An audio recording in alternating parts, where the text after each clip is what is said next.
अस्सलाम वालेकुम और आदाब। मैं शुक्रिया अदा करता हूँ IMCR और APCR के सभी जिम्मेदार हजरात का कि उन्होंने एक जो इस वक्त हमारे मुल्क का बहुत अहम मौजू है उस पर जो पब्लिक मीटिंग की है। और यकीनन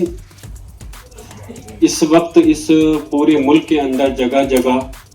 जो तंजीम हैं, हमारे वक्फ के बिल जो कि अब कानून की शक्ल ले चुका है, काफ़ी सारे प्रोग्राम हुए भी हैं और लोगों के तासुरात आए भी हैं। हमें खुशी है इस चीज़ की कि जहां इस लड़ाई को लड़ने के लिए जो मसला इस मुल्क के मुसलमानों से जुड़ा है, लेकिन हमारी इस जंग को लड़ने के लिए हमारे त्रिपाठी जैसे हमारे सरपरस्त, हमारे जिम्मेदार लोग भी हमारे इस जंग के साथ हैं। मैं उनका भी तहे दिल से शुक्रिया अदा करता हूं। जनाब, मेरी इस जो वक्त बहुत नाजुक है और ये कहने में मुझे कोई परहेज भी नहीं। इस मुल्क के अंदर सरकार जो बिल लेकर के आई वक्फ के ऊपर, मैंने पहले भी कहा था कि हमारी लड़ाई ये नहीं, हम इसका विरोध इसलिए नहीं कर रहे कि इसको बीजेपी इस बिल को लेकर के आई और कानून बनाया। हमारी लड़ाई इस वजह से है क्योंकि इनकी नीयत साफ नहीं है। इनकी नीयत ये नहीं कि इस वक्त बिल के अंदर हम इसको किस तरह से सुधार सकते हैं, कैसे हम इसको अच्छा कर सकते हैं,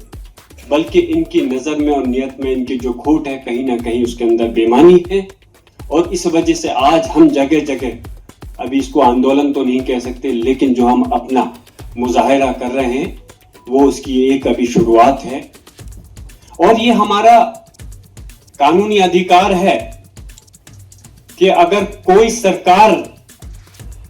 जो हमारे संवैधानिक अधिकार हैं, अगर उनको छीनने का काम करना चाहे तो हमारा फर्ज बनता है हम लोग आगे बढ़कर करके उसकी मुखालफत करें।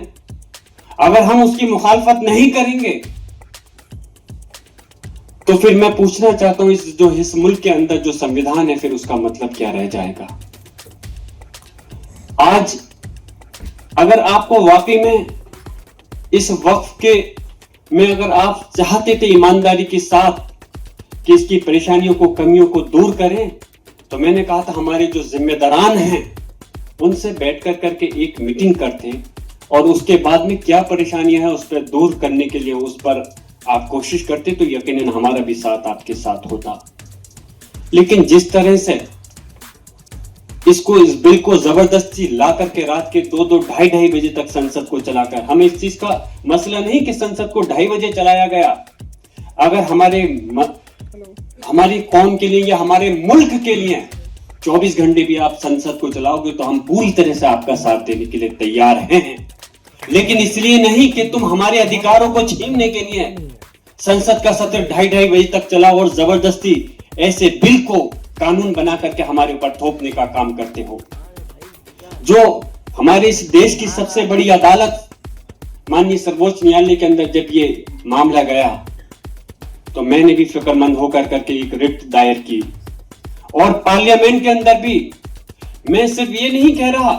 कि मैं यहाँ पार्टी के लिए बात करने आया हूँ, लेकिन हकीकत में हमने हमारे साथ के जो पार्टी के सांसद हैं,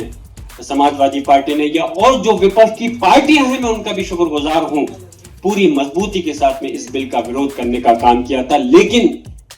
हम जानते हैं कि सिर्फ वो बिल उस संसद के अंदर हमारी आवाज से वापस नहीं हो सकता था, क्योंकि वोट के अधिकार जितने ज्यादा जिसका नंबर होगा उसको उन्होंने पास करा लिया। लेकिन हकीकत है जो आज अपने आप को सेकुलर बताते हैं इस मुल्क के पार्टियां, मैंने ये बात संसद के अंदर भी कही थी कि इंशाल्लाह आने वाला वक्त इस मुल्क की आवाम सिर्फ मुस्लिम ही नहीं, दूसरे समाज से लोग भी उनको जवाब देने का काम करेंगे चुनाव के अंदर, जिस तरह से उन्होंने हमारे पीठ में छोड़ा घोंपने का काम किया है। हमारे वोट को हासिल करने का अधिकार ही नहीं है उनको, चाहे बिहार हो, आंध्र प्रदेश हो या उत्तर प्रदेश की पार्टियां हो। और उसके बाद में जब वक्त आएगा तो हमारे खिलाफ जो बीजेपी के साथ आप खड़े नजर आए, तो इंशाल्लाह उम्मीद है आने वाले वक्त में ऐसी पार्टियों को हम सब लोगों को मिलकर के सफाया करना है और ये चीज तय करनी है कि सिर्फ हमें अपनी भाषणबाजी तकरीरों से नहीं कि किस तरह से हम अपने इस बिल को, इस कानून को की मुखालफत कर करके इस जंग को जीतने का काम करेंगे। आज ये अदालत का एक हिस्सा है, लेकिन हमारी कोशिश है कि इंशाल्लाह, और हम ऐसी उम्मीद और तवक्को करते हैं कि अभी इस मुल्क के अंदर, अदालत के अंदर इंसाफ मिलने की हमें उम्मीद है और उसी उम्मीद के जरिए से हम इस अदालत के अंदर गए हैं। जैसे भी नदीम साहब और त्रिपाठी साहब ने बताया, संभल के ऊपर अभी जिक्र किया, क्या संभल को कौन भूल सकता है? जब CNRC की बात हुई थी तो जहां दिल्ली के अंदर शाहीन बाग के अंदर पूरी मजबूती के साथ अगर हमारी बहनों ने और हमारे बुजुर्ग नौजवानों ने धरना प्रदर्शन किया CNRC के खिलाफ, तो अल्लाह का करम है, मैं फख्र से कह सकता हूं हमारा संभल पीछे नहीं रहा और आखिरी वक्त तक हमारे नौजवान को शहीद कर दिया गया। उसके बावजूद भी एक धरना प्रदर्शन करके, क्योंकि वो मसला सिर्फ संभल से नहीं था बल्कि हमारी पूरी मुल्क की कौम से जुड़ा हुआ मसला था, तो हमारे लोगों ने शहादत भी दी, उसके बावजूद भी पीछे नहीं हटे। अभी हमारी संभल की शाही जामा मस्जिद किस तरह से जल्दबाजी के अंदर केस डाला गया और उसके ऊपर जजमेंट भी आया, सर्वे भी हुआ, हमारे लोगों की जान भी चली गई, लेकिन उसके बावजूद भी आज हम अल्लाह के करम से उस लड़ाई को लड़ने का काम कर रहे हैं। मेरी दुआ है आपसे, मैं आपसे दरख्वास्त है कि आप लोग दुआ करें और साथ भी दें। मैं अपनी बात को मुख्तसर करते हुए कि याद रखना, जो सरकार कहती है कि मुझके लोगों की ना तो मस्जिद छीन रही है ना मदरसा छीन